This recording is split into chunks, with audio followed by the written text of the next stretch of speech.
नमस्कार, मी संदीप खळे आणि आपण पाहताय वास्तव मराठी.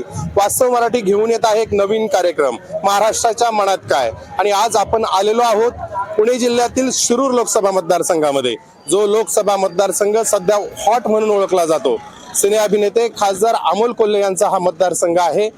या मतदारसंघामधून अमोल कोल्हे यांची उमेदवारी निश्चित झाली असली तरी त्यांच्या विरोधात नक्की लढणार कोण आणि त्यांना टप देण्यासाठी महायुतीकडे नक्की उमेदवार आहे का, अशा सर्व चर्चा असताना प्रत्यक्ष मतदारसंघामध्ये नक्की काय परिस्थिती आहे याचा आपण आढावा घेणार आहोत. आज आपण आहोत दिलीप वळसे पाटील सहकार मंत्री यांच्या आंबेगाव विधानसभा मतदारसंघामध्ये पारगाव या ठिकाणी. आणि आपण पारगाव या ठिकाणी असताना आपण पारगाव मधील ग्रामस्थांशी चर्चा करणार आहोत. नक्की शिरूर लोकसभा मतदारसंघामध्ये काय परिस्थिती आहे, काय खासदार कोण आहे आता जे खासदार अमोल कोल्हे आहेत, काय त्यांच्याबद्दल काय प्रतिक्रिया आहे तुमची? आता काय प्रतिक्रिया पाहण्यासाठी ते कधी इकडे आलेच नाहीत ना. म्हणजे आतापर्यंत एकदा मतदारसंघात आलेलं नाही. मतदारसंघात म्हणजे त्यांची प्रचाराची आधी सभा होती, ती त्या सावतामळी मंदिराच्या पुढे झाली. त्यावेळेस ते रात्रीचे आले होते, रात्रीचे 8 वाजता आले होते. लोकही राहिली नव्हती, त्यांनी सभा घेतली. पण मतदान मात्र त्यावेळेस त्यांना झालं, कारण ते कलावंत होते, कलाकार होते. त्यांच्या कलेच्या आपण पाहू शकता पारगाव या गावामध्ये खासदार अमोल कोल्हे आलेच नाहीत, अशा पद्धतीची प्रतिक्रिया येते. काय सांगाल तुम्ही अमोल कोल्हेंबद्दल, काय सांगाल? असं आता सांगितलं काळूरामनी का ते प्रचाराच्या वेळेस आले होते, हे खरंय. आणि अवघ्या 3 मिनिटं इथं येऊन भाषण केले. 3 मिनिटं त्यांनी 3 मिनिटं तुमच्या गावात येऊन भाषण केलं, मात्र संसदेत खूप वेळा भाषण केलं. काय सांगाल? संसदेतलं भाषण आणि इथलं भाषणात फरक आहे. ग्राउंड लेवलला काम करताना प्रत्येक शेतकऱ्यांचे प्रश्न त्यांनी एकदम उत्तम प्रकारे मांडले. शेतकऱ्याचे जरी प्रश्न जरी मांडले असतील तरी ते सुटलेले नाहीत प्रश्न. संसदेत प्रश्न मांडले पाहिजे. सरकारने सोडवलेलं नाही. जे सरकार आहे, तुम्ही ज्या सरकारची बाजू घेताय त्यांनी शेतकऱ्यांचे प्रश्न सोडवले नाहीत. तुम्ही बघा, सरकारने जी सगळ्यात जास्त योजना गव्हर्नमेंटने आता मोदी नाही, परंतु ज्या शेतकऱ्यांचे प्रश्न आहेत त्याच्यापासून सरकार बाजूला पडते असं अमोल कोल्हे संसदेत सांगत होते. संसदेत त्यांचं जे भाषण होतं ते कसं वाटलं तुम्हाला? विरोधक म्हणून ते ना पण संसदेतलं त्यांचं भाषण कसं वाटलं? काय नाही, फ्लॉप भाषण आहे त्यांच्या भाषणाला. काय यांच्या मताशी सहमत आहात का तुम्ही? अमोल नाही. काय मत आहे अमोल कोल्हे? पुढच्या ज्यावेळेस काढला होता कांद्याच्या संदर्भात निर्यात उठावी, त्यांनी शेतकऱ्यांसाठी संसदेमध्ये. तुमच्या गावात आले का अमोल कोल्हे? इलेक्शनच्या टायमाला आले, समजा तर ते आलेच पाहिजे असं काही नाही. 5 वर्ष खासदार गावात नाही आला तर चालू शकतो का? चालू शकतं काम. शेतकऱ्यांच्या बाबतीत त्यांचं काम चांगले. तुमच्या गावात काय काम केलं माहिती आहे तुम्हाला? काम जरी नसेल, काम आतापर्यंत दिलीपरावजी वळसे पाटील त्यांच्या बरोबरच होते.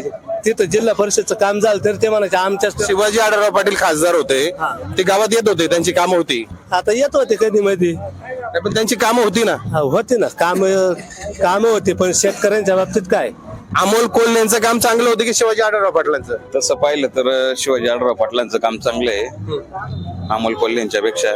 परंतु महायुती त्यांना तिकीट देत नाही, काय सांगाल? आता तो वरच्या पातळीचा प्रश्न आहे, त्याच्यावरती आपण काही चर्चा करू शकत नाही. परंतु आज आमची भूमिका अशी आहे, उद्धव साहेबांचा जो निर्णय येईल. तुम्ही उद्धव साहेबांचं नाव घेताय आणि आढळराव पाटलांची स्तुती करताय, काय नक्की? नाही तसं नाही. तुम्ही जे आम्ही खोटं बोलत नाही ना. रिअल परिस्थिती अशी आहे का दादांची जवळजवळ तालुक्यात नाही तर या 4-5 तालुक्यामध्ये भरपूर कामं आहेत, तसं कोल्ह्यांची कामं कमी आहे. परंतु हे विशेष आहे. उद्धव ठाकरेंची जी शिवसेना आहे त्या शिवसेनेचे कार्यकर्ते म्हणतात की शिवाजी आढळराव पाटील यांचं काम चांगलं आहे. त्यामुळे अमोल कोल्हे यांना मतदारसंघामध्ये प्रचार करताना नक्कीच या गोष्टीचा विचार करावा लागणार आहे. कारण अमोल कोल्हे या मतदारसंघात फिरकलेच नाही, ही खरी ग्राउंडवरची रियालिटी आहे. आपल्याकडे आणखी कार्यकर्ते आहेत, नक्की त्यांचं काय मत आहे आपण जाणून घेऊया. अमोल कोल्हे जे खासदार आहेत त्यांची उमेदवारी डिक्लेअर आहे, परंतु त्यांच्या विरोधात उमेदवारच भेटत नाही अशी परिस्थिती. तर ही परिस्थिती कशामुळे असेल? नाही, आता ते कसं आहे माहिती का, महायुतीचा उमेदवार अजून ठरलेला नाही. ते बैठका होतात, ते अमित शहा आलेत, हे सगळं वरच्या लेवलचा विषय. परंतु इथं जर अमोल कोल्हेंना पूर्णपणे जर फाईट द्यायची असेल तर 15 वर्ष दादांनी जनतेच्या संपर्कामध्ये राहून काम केलेलं आहे. आज तुम्ही जर पाहिलं तर खासदार नसताना सुद्धा पारगावचाच फक्त आमच्या गावचा विषय. त्यांना तिकीट का नाही भेटत मग? नाही आहे ना, वरच्या लेवलचा विषय. पण त्यांना तिकीट भेटेल का? अनेक आहेत त्यांना तिकीट भेटेल चालू आहे. दादांचंच तिकीट फायनल होईल. कोणत्या पक्षात? नाही, वरच्या लेवलला आहे शेवटी. पण शिवाजी आढळराव पाटील राष्ट्रवादी काँग्रेसमध्ये जाणार, तिकडून तिकीट मिळणार अशी चर्चा आहे. ही चर्चाच आहे. अजून त्याच्यावरती कुठे एकमत झालेलं नाहीये. तो वरच्या लेवलला विषय. शिंदे साहेब सुद्धा अजून काही सीट सोडत नाहीये. त्याच्यामुळे जे काय होईल वरच्या लेवलला शेवटी आम्हाला पण अमोल कोल्हेंचा जो दबदबा आहे मतदारसंघामध्ये त्यामुळे उमेदवार भेटत नाही अशीच परिस्थिती. दबदबा म्हणजे हे फक्त आहे ना बोल बेचनगिरी. काय दबदबा काय तुम्ही जर मीडियात पाहिलं तर अमोल कोल्हे यांचंच पारडं काम जड काय? दिसतंय. दाखवा ना. काय काम आहे पारगाव सारख्या ठिकाणी कलाकार असल्यामुळे त्यांचं आहे नाव फक्त. त्यांनी लोकसभेमध्ये जे प्रश्न उचलले जे शेतकऱ्यांची बाजू मांडली ती खरी नव्हती का? अहो, कशाची खरी आमच्या गावात तर इथं माझ्या 3 मिनिटं आली पण आमच्या लाखन गावात 1 मिनिट सुद्धा बघायला नाही भेटले आम्हाला. आमच्या गावाने मतदान केलं आमच्या लाखन गावात अजून अमोल कोल्हेच बघायला भेटलं नाही. तसं पण दादांनी आमच्या गावात- खासदाराचं काम लोकसभेत प्रश्न मांडणे हेच आहे ना. त्यांनी 5 वर्षामध्ये ना मला दादांनी प्रश्न मांडले 5 आतापर्यंत. वर्षामध्ये त्यांचा जो पराभव झाला तो कशामुळे झाला? आता पराभव झाला मग हे अपघाताने पराभव झालाय. दादांचा पराभव हा अपघाताने झालेला आहे. यांनी काय झालं कलाकार असल्यामुळे जरा बोलबच्चनपणा करून मत एकदा मिळवली. पण आताच्या काळात तुम्ही इथं इथं इथली भावना सगळ्यांची पाहिली असेल. सगळेजण- शिवाजीराव आढळराव पाटलांनी काम केलं असं तुमचं मत आहे? अहो, काम- तुमच्या गावात काय काम केलं? आमच्या गावात 25 लाख मंदिराला दिले. आता रोड साठी पैसे दिले. प्लस कोरोनाच्या काळात तुम्हाला सांगतो भावाला घरात घेत नव्हता. आपलाच भाऊ मुंबईवरून आला तर घरात घेत नव्हता. दादाने आमच्या गावात कमीत कमी 100-150 किट आम्हाला दिले. आम्ही जेणेकरून गोरगरीब लोकांना ते वाटले. शिवाजीराव आढळराव पाटील यांनी काम केले असंच कार्यकर्त्यांचं म्हणणं येते. परंतु शिवाजीराव आढळराव पाटील यांना शिवसेनेकडूनच उमेदवारी मिळणार का याबाबत शंका आहे. तरीही आपण ग्राउंडवर आहोत. बऱ्याच शेतकऱ्यांचं म्हणणं येतं की अमोल कोल्हे यांनी काम केलेलं आहे. जे आढळराव पाटलांचे कार्यकर्ते आहेत त्यांचं म्हणणं आहे की आढळराव पाटलांनाच तिकीट भेटलं पाहिजे, त्यांचं काम आज चांगलं आहे. परंतु एकंदरीत मतदारसंघातली परिस्थिती पाहिली तर आंबेगाव तालुक्यामध्ये शिवाजीराव आढळराव पाटील यांना चांगला प्रतिसाद मिळताना दिसतोय. शिवाजीराव आढळराव पाटील यांना राष्ट्रवादी काँग्रेसचे जे मतदार आहेत ते मतदान करणार का? शिवाजीराव आढळराव पाटलांना जर उमेदवारी भेटली तर राष्ट्रवादी काँग्रेस पक्ष त्यांच्या बरोबर राहील का? ते अजितदादा आणि नामदार दिलीपराव वळसे पाटील त्यांनी जर उमेदवारी दिली त्यांना, त्यांनी जर उमेदवारी दिली तर निश्चित करतील. मोठ्या प्रमाणात राष्ट्रवादीमधून विरोध होतोय की शिवाजीराव आढळराव पाटील यांना राष्ट्रवादी काँग्रेसची उमेदवारी देऊ नये. नाही असं काही होत नाही. जे नामदार दिलीपराव वळसे पाटील ठरवतील आणि अजितदादा पवार साहेब ठरवतील. आमदार तेच दिलीप मोहिते होणार. यांनी सांगितलं की आयात उमेदवार नको किंवा आम्ही शिवाजीराव आढळराव पाटलांचं काम करणार नाही. विलास लांडे म्हणतात शिवाजीराव आढळराव पाटलांचं काम करणार नाही. मग कसं होणार तुमच्या महायुतीचं? दिलीप मोहिते आहेत ते त्या तालुक्याचे आहेत. आता आपले जे हे चालू आहे ते आंबेगावमध्ये चालू आहे. जी लोकसभा आहे जे नेते बोलतात त्यांचा परिणाम होतो, त्यांचे फॉलोअर्स असतात. विलास लांडे यांना मानणारी व्यक्ती आहे, दिलीप मोहिते यांना असं काय मानणारी होत व्यक्ती नाही. आहेत. अमोल कोल्हे यांची सभा या पारगाव मध्ये पाठीमागे झाली. इलेक्शनच्या काळामध्ये झाली त्यावेळेला इथं आम्ही 15,000ची कच मी स्वतः टाकली. त्याचा 1 रुपया मला भेटला नाही. आणि आम्ही ते वळसे पाटलांबरोबर होते ना, वळसे पाटलांबरोबर त्यांचं नियोजनच वळसे पाटलांनी केलं. नियोजन मग केलं. तुम्ही वळसे पाटलांना सांगितलं का? वळसे पाटलांना काय यांना निवडून आणायला सगळे श्रेय हे नामदार दिलीपराव वळसे पाटील साहेब अजितदादा पवार यांचं श्रेय आहे. ते आता जरी वेगळ्या याच्यामध्ये गेले असतील परंतु ह्या माणसांनी त्यांना निवडून आणलेलं आहे. अमोल कोल्हे यांची बाजू शेतकरी घेताना दिसत नाही. तुम्हीच अमोल कोल्हे यांची बाजू घेताय. सगळ्या अमोल कोल्हे यांना टाळताय. नक्की अमोल कोल्हेंचं खरंच काम चांगले का? त्यांनी शेतकऱ्यांसाठी काय केलंय? अहो संसदेमध्ये त्यांची शेतकऱ्यांनी कांद्याची निर्यात उठावी हे व्हावी त्याच्यासाठी आता तुम्हाला सांगतो इथं सुद्धा महाविकास आघाडीचे नेते जुन्नर मार्केट कमिटीत माऊली खंडागळे असतील, परत तुम्हाला सांगतो देवदत्त निकम असतील. कायम तिथं चॅनल यायचा विचारायचं बा तुमची काय प्रतिक्रिया आहे शेतकऱ्यांची. 3,500 रुपये बाजार होता. मोदी सरकारने केंद्रातून ते नेपाळवरून आयात केली. आमचं कॅरेट 30 रुपयावर गेलं खाली. शेतकऱ्यांच्या शेतीला बाजारभाव भेटला नाही, काय सांगाल तुम्ही? शेतकऱ्यांचं म्हणणं आहे 30 रुपयाने विकलंच आम्ही कॅरेट. काय सांग- शेतकऱ्यांच्या भाजीपाल्याला बाजार भाव भेटला नाही 100% खरं आहे. पण शेतीसाठी मोदी सरकारने जे काम केले याच्या मागच्या सरकारने ते काम केलेलं नाही. प्रत्येक खात्यावर आज 2,000 रुपये. काय 2,000 पण 2,000 रुपये ते देतात पण खात्याची एक गोणी 2,000 रुपयाला अशी शेतकऱ्यांची ओरड आहे. काय? 500 रुपये महिनाच झाला. तरी झाला, तरी आता रक्कम कांदा 250 रुपये बाजार भाव आहे शेतकऱ्याला. आम्ही किती पैसे झाले बाई शेतकऱ्याला? म्हणजे शेतकऱ्याला चांगला बाजारभाव भेटतोय का? आता 100% कांद्याला चांगला बाजारभाव भेटतो ना.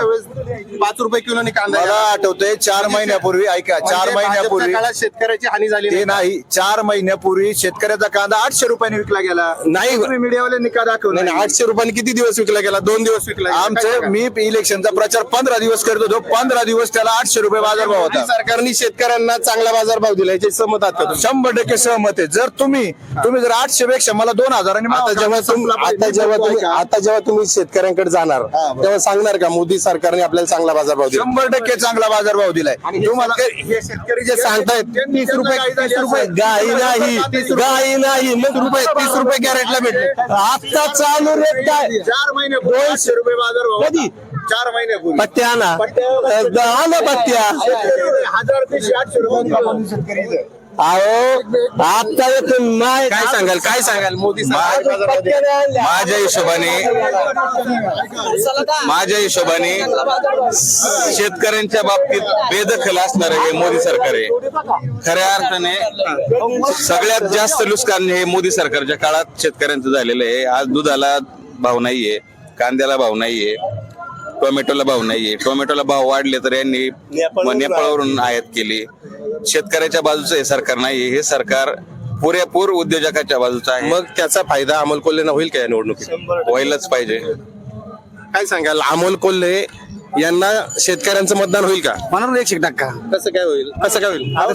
अहो हे फक्त बोलतो नाही, सगळं म्हणणार तुम्हाला सांगतो. हे काय अमोल कोल्हे मतदारसंघात आले नाही. काय बदल रोज तुमचं काय करणार तसं नाही करणार का? रोज घरी येऊन काय यांचा फायदा आहे? काय होणार बद्दल अहो, कलम 370 हटवलं त्यावेळेस अमोल कोल्हे कुठे गेलते बाबा? आता कवर इलेक्शन किती इलेक्शन करायची ते 370 वर काम काय सांगाल अमोल कोल्हे जे खासदार आहेत यांच्या कामावर समाधानी आहात का तुम्ही? नाही, आम्ही समाधान नाही. निवडून आल्यापासून आमच्या गावात अजून आलेच नाही. मग आता ह्या लोकसभेच्या निवडणुकीमध्ये त्यांच्या विरोधात कोण उमेदवार असेल? त्यांच्या जो असेल त्यांनाच मतदान करणार. काय सांगाल तुम्ही, अमोल कोल्हेंच्या कामावर तुम्ही समाधानी आहात का? आता ते निवडून आल्यापासून आमच्या गावातच आले नाही, समाधानी म्हणायचं कसं? काय सांगाल खासदारांबद्दल काय मत आहे तुमचं? आपलं काय तुम्ही अमोल कोल्हेंची बाजू घेताय, परंतु बहुसंख्य लोकांचं म्हणणं असं आहे की अमोल कोल्हे मतदारसंघात आले नाहीत. काय सांगाल? एवढाच विषय आहे ना. शेतकऱ्यांचा प्रश्न मानणारी माणसं, शेतकऱ्यांचा प्रश्न मानलाय एवढा बोलतो आम्ही, काय नाही. पण अमोल कोल्हे 100% निवडून येणार तुम्हाला सांगतो. अमोल कोल्हेंच्या विरोधात उमेदवार कोण असेल? काय नाही सांगतात. इथं काय सगळी खिचडी झालेली आहे. इथं काय यांची कोणाची खिचडी झाली? सगळे काय कोणती खिचडी? महाविकास आघाडी, महायुती, कोणी नाही सांगतात ना, सगळी खिचडी झालेली. यांचं ज्या लाज उमेदवार अमोल कोल्हे यांच्याबद्दल नाराजी स्पष्ट दिसते, परंतु अमोल कोल्हे यांची बाजू सर्वसामान्य शेतकरी घेताना दिसतोय. जे कार्यकर्ते आहेत, वळसे पाटलांचे कार्यकर्ते असतील, शिवाजीराव आढळराव पाटलांचे कार्यकर्ते असतील, हे मात्र अमोल कोल्हे निवडून येणार नाही त्यांच्याबद्दल नाराजी असं सांगतायत. मात्र सर्वसामान्य शेतकरी अमोल कोल्हेंच्या कामाला पसंती देतात. अमोल कोल्हे निवडून येऊ शकतात असं सर्वसामान्यांचं मत आहे. आपल्याकडं अजूनही सुशिक्षित मतदार आहेत. काय सांगाल, हे सरकारचं जे काम आहे किंवा विरोधकांचं काम आहे याच्यावर काय सांगाल? सर्वात प्रथम नाही का, सर्वसामान्य शेतकऱ्यांसाठी जे राजकारणातले जे आत्ताच्या आढावे आहेत त्यानुसार की ह्या पक्ष नाही का त्या पक्षाशी विलीन, त्या पक्षाशी, या भ्रमात हे सर्व कार्यकर्ते की मतदान नक्की कुणाला करायचं, हा सर्वात पहिला महत्वाचा प्रश्न आहे. दुसरा महत्वाचा प्रश्न असा आहे की शेतकऱ्यांचं लोड शेडिंगचा प्रश्न आहे. इथे हेवी लाईटचे जे पोल गेलेले आहेत त्यांना शेतकऱ्यांना भाडं भेटत नाहीये, त्या गोष्टींचं असे बरेच प्रश्न आहेत म्हणजे आंबेगाव तालुक्यामध्ये. फक्त मोठे मोठे वादे, मोठे मोठे फ्लॅग्स आणि त्याच्यावरती मोठे मोठे आकडे, ह्याच्या वादे कोणाचे? सर्व पक्षांचे. मी असं नक्की कोणत्या पक्षांना, राष्ट्रवादी, शिवसेना, कोणताही पक्ष असू, सगळ्यांना मी तेच सांगतोय. एक सर्वसामान्य माणूस म्हणून बोलतोय की हे वादे करण्यापेक्षा तुम्ही प्रॅक्टिकली उतरा, कामामध्ये तुमचं कौशल्य दाखवा. फ्लॅक्सबाजी, भाषणबाजी सगळेच करतात. तुम्ही फक्त एका ह्याच्यातनं पुढे चला की कार्यातनं पुढे चला. आणि बहुजन हिताय, बहुजन सुखाय, इथं हित पण नाही, सुखच नाहीये. ह्याच्यामध्ये काय करायला पाहिजे? सर्वसामान्य शेतकऱ्यांनी यांनी कसं वागायला पाहिजे ह्याचा पण विचार करावा. सरकारबद्दल नाराजी व्यक्त करताय, काय सांगा? 100% जरी त्यांनी नाराजी व्यक्त जरी केली असतील, ते आमचे मित्र आहेत, ते नाराज जरी असतील, पण शेतकऱ्यांबद्दल मोदी सरकारने जी कामगिरी केलेली आहे, गेल्या 5 वर्षात मोदी सरकारने जे काम केले ते इतर मागच्या कोणत्याही सरकारने केलेलं नाही. कारखान्याबद्दल ऐका, कारखान्याला 10,000 कोटीची सबसिडी मोदी सरकारने दिली. जे कारखाने लॉसला चालले होते त्या कारखान्याला 10,000 कोटीची सबसिडी. कारखान्याला सबसिडी भेटते, शेतकऱ्यांना भेटली का सबसिडी? नाही भेटलेली. त्यांना बाजारभाव भेटतो चांगला. हे जे सरकार समर्थक आहेत यांचं काय म्हणणं आहे? यांच्या मताशी सहमत आहात का तुम्ही? 50-50 प्रमाणात आहे, असं काही नाहीये. पाहताय तुम्ही शेतकरी आणि कार्यकर्ते यांच्यामध्ये चर्चा सुरू आहे. काय सांगाल तुम्ही? अमोल कोल्हेंचं जे काम आहे त्या जोरावर ते निवडून येतील अशी चर्चा आहे. शेतकरी त्यांच्याच बाजूने आहेत. कसं आहे का, मी बाहेरचं बाकीच्या गावातलं किंवा तालुक्यातलं सांगत बसत नाही, परंतु गेल्या 5 वर्षामध्ये अमोल कोल्हे या ठिकाणी निवडून गेले तेव्हापासून आमच्या पारगावात आले तर नाही हा विषय सोडून द्या, कारण त्यांनी नाही, त्यांचं काम कसे आले ना, हा तोच मुद्दा झालाय. आमच्याकडे 5 लाख रुपये निधी टाकलाय परंतु 5 वर्षात, परंतु ते पण अजून काम काही पुढे प्रोसेस मध्ये नाहीये. त्याच्या व्यतिरिक्त जर सांगायचं झालं तर दादा खासदार नसताना कोरोना काळ असेल किंवा अनेक अशी याच्यामध्ये दादांनी प्रत्येक गावामध्ये ना जनसंपर्क ठेवून शिवाजीराव आढळराव पाटील यांचं काम चांगलं होतं असं म्हणतात. काय सांगा? त्यांनी तरी काय केले 5 वर्षात? 15 वर्ष खासदार होते ते. काय सांगाल तुम्ही? मग काय नाही केलं? 15 वर्ष बायपास कोणी केलेत? 15 वर्षात बायपास मी केले. बायपास जर जावं लागेल मला आता त्यांच्या गाण्याला. घेऊन या लेटर, आम्ही तर लेटर घेऊन येतो बायपास केलेला आम्ही. आता काय म्हणा, आमच्या गावातलं सांगतो यांनी 5 लाखाचं गावातलं नाही, मतदारसंघात तुम्ही फिरताय, तुम्ही कार्यकर्ते 50 मतदारसंघात लाख रुपयेच्या वर निधी दादांनी केला, नुसतं दिला नाही, काम सुद्धा जवळजवळ सगळी कामं पूर्ण झाली. आज जवळजवळ 2 सभा मंडप पैसे पडले तर आता हे सुद्धा उद्घाटन करायचे 4 ते 8 दिवसात. शेवटी कलाकार तो कलाकार असतो आणि ग्राउंड लेवलचा माणूस तो ग्राउंड लेवल. दादानी सलग 15 वर्ष सरकारने आम्हाला सुद्धा कांद्याचं सुद्धा अनुदान नाही दिलं. नुसतं सांगायला वाचला, नुसतं 6 महिने झाले त्याने नुसतं हे करून घेतलं कांद्याचं. फक्त पट्ट्या घेतल्या टाळाला लिहून टाकतं आणि पैसे सुद्धा जमा नाही केले. साहेब आता मी शेतकरी, माझ्या खात्यावर बी अकाउंटला कांद्याचं आंदोलन आलेले तुम्ही कार्यकर्ते आहेत का? दाखवतो ना, जर नसेल आलं ना कार्यकर्त्यांना अनुदान भेटते का? काय मत आहे तुमचं? नाही भेटत, तोंड बघून भेटायचं कार्यक्रम. काय मत आहे तुमचं? कार्यकर्त्यांनाच अनुदान आलेले शेतकऱ्यांना आलेलं नाही आलं. माझ्या वडिलांना सबसिडी जास्त ती आलेली नाही. शेतकरी समाधानी नाहीचे ना. त्यांच्या पिकाला बाजारभाव नाही, काही नाही, खर्च मोठा आहे आणि बाजारभाव नाहीये, त्यामुळे शेतकरी समाधानी नाहीचे. शेतकरी समाधान नाही सरकारवर. आता मी माझं सांगतो, माझ्याकडे फक्त 55 गुंठ जमीन आहे. मी शेतकरीचे बरोबर ना, पण माझ्या प्रत्येक मालाचे पैसे होतात. तुम्ही अपेक्षा कमी ठेवली ना का कांदा आहे तुमचा वखरे, तो कांदा जर 400-500 रुपयाची बाजार झाली, तुम्ही तो काढला, त्याला जर तुम्हाला वाटलं आज 500 होईल, उद्या 600 होईल, 700, याची जर अपेक्षा ठेवली, निर्यात बंदी केली तरी बाजारभाव होता. बाजारभाव निर्यात आयात मला माहिती नाही, पण आज चालू वर्षी कांद्याला यांना पैसे भेटलेत का? तुम्ही यांना विचारा. कांद्याला बाजारभाव होता का? कांद्याला बाजारभाव होता ना, आधी मध्ये असायचा, पण ज्यावेळेस बाजार आहे त्यावेळेस शेतकरी ना पाठवत नव्हते मार्केटला माल. मग जे शेतकरी ओरडतायत बाजारभाव नाही, ते खोटं बोलतायत का? नाहीत ना, बरोबर आहे. निर्यात बंदी उठवलीच पाहिजे ना. कांद्याची निर्यात बंदी सरकारचं धोरण चुकीचं आहे, पण ते सगळीच धोरण सरकारचे बरोबर असते असं नाही ना. पण अमोल कोल्हेंनी जे संसदेत प्रश्न विचारले त्याच्याबद्दल काय मत आहे तुमचं? संसदेत प्रश्न मांडून सुटले पाहिजे ना, ते नुसतं बोलून उपयोग नाही ना. सरकारच्या लक्षात आणून दिले त्यांनी. लक्षात आणून दिलं ते पावर चालली पाहिजे ना तुमची, सत्ताधारी पक्षाचा खासदार पाहिजे ना. पत्रकार साहेब, आढळराव पाटील एकदाच सत्तेत होते, पण 10 वर्ष विरोधातच होते ना. मग त्या विरोधात असताना सुद्धा तुम्ही आंबेगाव तालुक्यातल्या प्रत्येक गावात जावा, आढळराव पाटलांचं काम त्यावेळेस होतं का नव्हतं? काम करणाऱ्याला सत्ता लागत नाही. आढळराव पाटलांनी उद्धव ठाकरेंना सोडलं आणि एकनाथ शिंदेकडे गेले, कसं काय असं सांगा? आहे, पूर्ण राज्यातच आणि केंद्रातच सगळे पक्ष फुटाफुटी झाली. एवढ्या मोठ्या लेवलला बोलणं इतका मी मोठा नेता नाहीये. तुम्ही शेतकरी म्हणून मला प्रश्न विचारतात. तुम्ही आढळराव पाटलांना पण सोडलं, त्यांच्या आधीच तुम्ही राष्ट्रवादीत मी गेले होते. आता आढळराव पाटलांना सोडलं. ह्या गावचं वातावरण थोडं राष्ट्रवादीच्या बाजूने. पॅकेजचा काही विषय नाही. काळूला आहे ना, वर्ष पाटलांनी पॅकेज दिलं म्हणून त्यांनी शिवसेना सोडून राष्ट्रवादी प्रवेश केला. आता ते दोन्ही बाजू मांडतात, शिवसेनेची बाजू मांडतात आणि राष्ट्रवादीची बाजू मांडतात. आढळराव पाटलांनी जी पक्ष सोडलाय, शिवसेना सोडली, त्यांचा त्यांना तोटा होईल का? सगळ्यात अगोदर मी आता जे 2019 झालं ते नको व्हायला होतं. पहिला शिवसेनेकांना संघर्ष होता आयुष्यभर, इथून पुढे संघर्षाचे. आता त्याबद्दल काय आम्हाला काही हे नाही, आमच्या पार्टीला कायम संघर्षच पुन झालाय. शिवाजी आढळराव पाटील गेली 5 वर्ष सरकारमध्ये, पण त्यांचं असं दिसेल असं काम झालेलं नाही. अहो काम आमच्या गावात 25 लाख रुपये मंदिराला दिलं. तुमच्या गावात नाही, तालुक्यातले विशेष कार्यक्रम अहो, प्रत्येक कळमोडी असं एक गाव नसेल हे जे कार्यकर्ते आहेत असं एक गाव नसेल तिथे निधी हे आढळराव पाटलांनी काम केलं असं म्हणतात. परंतु सत्य जर आपण पाहिलं तर आंबेगाव मधला कळमोडीचा जो प्रकल्प आहे किंवा माळसाकांचा जो प्रकल्प आहे तो अद्याप तसाच आहे. त्या प्रश्नावर हे नेते बोलणार का? दोन्ही नेते या मुद्द्याला बगल देत आहेत. या ठिकाणी कार्यकर्ते सांगतायत की नक्की आम्हाला फायदा झालाय, आमच्या गावात 25 लाख रुपये आलेत.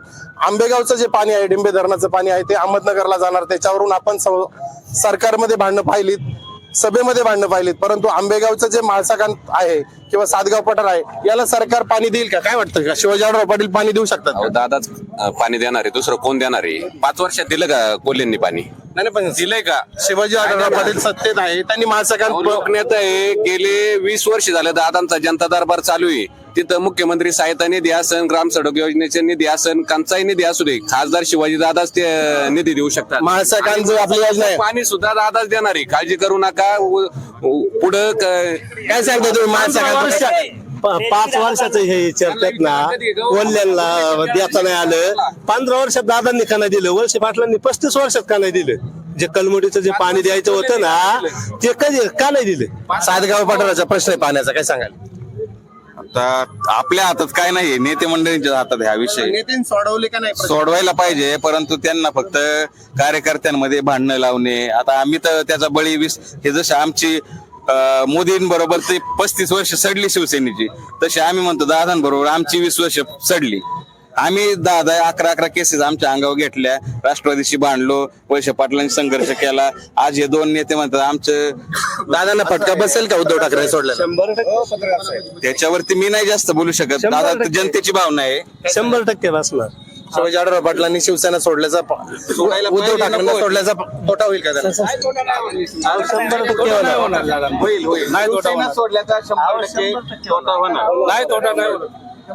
100% होणार. शिवसेना सोडायला पाहिजे. ज्या पक्षाने आपल्याला 15 वर्ष खासदार केलं त्या पक्षाला दादांनी सोडायला नको पाहिजे. काय मध्ये शिवाजीराव आढळराव पाटलांना तिकिटासाठी पक्ष बदलायला लागतोय, काय सांगाल याच्यावर? 100% पक्ष बदलायला नाही लागणार. आणि शिवाजी दादा मुख्यमंत्री एकनाथ शिंदे साहेबांच्या पक्षामधूनच त्या ठिकाणी खासदार होणारी खासदार. पण त्यांनी पक्ष न बदलता त्यांना तिकीट भेटलं तर राष्ट्रवादी काँग्रेस काम करेल का त्यांच्या? ऐका ना, उद्या तिकीट जरी कुणाकडून नाही भेटलं, राष्ट्रवादीकडून भेटलं किंवा शिवसेनेकडून भेटलं, उद्या सगळं पाणी समुद्राला म्हणजे नरेंद्र मोदी बाईंकडे जाणार आहे. नरेंद्र मोदी या देशाचे पंतप्रधान, याला कुठे इथं कोणाला डाऊट आहे का बघा? याला कोणाला विचारा, नरेंद्र मोदीच पंतप्रधान होणार आहे का? तुम्हाला काय वाटतं? का नाही होणार? काय सांगता येत नाही. नरेंद्र मोदी जर पंतप्रधान झाले तर या देशामध्ये हुकुमशाही चालू झाली. ही काळ्या दगडावरची रेष. काय सांगा? असं काय त्यांचं मत आहे, नरेंद्र मोदी पंतप्रधान होतील? नाही होणार. सत्तेतलाच खासदार पाहिजे. यासाठी शिवाजी आढळराव पाटील निवडून येणार. पण सत्तेतच खासदार पाहिजे. 4 पक्ष बदलले तरी चालेल. अमोल कोल्हेंनी काय केलं? पहिला मनसे, नंतर शिवसेना, आता राष्ट्रवादी, आता इकडून आम्ही अमोल कोल्हेच समर्थनच करत नाही. आम्ही ज्या लोकांनी पक्ष बदललाय त्यांच्या विरोधातच आहे. मला सांगा, तुम्ही त्यांच्या विरोधात नाही. आढळराव पाटलांचं तुम्ही काम केलंय, त्यांनी या जनतेसाठी काम केलंय का नाही केलं एवढंच सांगा. जाऊ द्या. म्हणतोय ना आम्ही काम केले, परंतु आमचा एकच मुद्दा आहे, एकनिष्ठ ज्या पक्षाने आपल्याला 3 टर्म खासदारकी दिली त्या पक्षाला सोडायला लागत पाहिजे नव्हतं. अक्कलपट्टी नाही केली. आपण पाहू शकता की कार्यकर्त्यांमध्ये कशा पद्धतीनं नेत्याची बाजू घेण्यासाठी चढाओढ सुरू आहे. होता आंबेगाव तालुक्यातील शिरूर लोकसभा मतदारसंघातला ग्राउंड रिपोर्ट. अमोल कोल्हे यांना ग्राउंडवर नक्कीच झगडावं लागेल हीच परिस्थिती आहे. कॅमेरा पर्सन राजू देवडेसह संदीप खळे, पारगाव.